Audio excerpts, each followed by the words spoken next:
given your roots at MIT, do you think there's all kinds of journeys you can take to educate yourself? Do you think a PhD or school is still worth it? Or is there other paths through life that... Is it worth it if you have to pay for it? Is it worth it if you have to spend the time on it? The time and the money is a big cost. I think... time probably the bigger one, right? It seems clear to me that the world wants more specialists.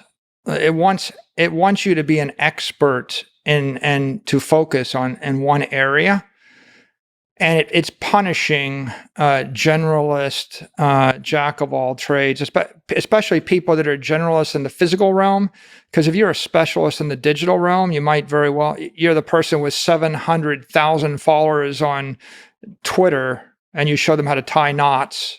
Or, you're the banjo player, with 1.8 million followers. And when everybody types banjo, it's you, right? Yeah. And so the world wants people that do something well, and then it wants to stamp out 18 million copies of them.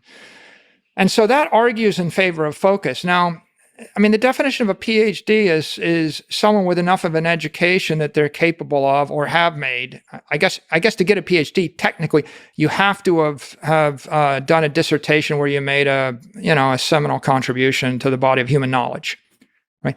And if you haven't done that, technically, you have a master's degree, but you're not a doctor. So if you're interested in any of the academic disciplines that a PhD would be granted for, then I can see that being a reasonable pursuit. But there are many people that are specialists. The Aggimator?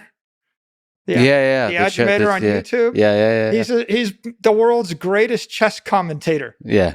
And I've watched his career, and he's got progressively better, and he's really good. He's going to love hearing this. If the Aggimator ever hears this, I'm a big fan of the Aggimator. Unfortunately, I have to cut myself off, right? Because otherwise you'll watch the entire Paul Morphy saga for your weekend.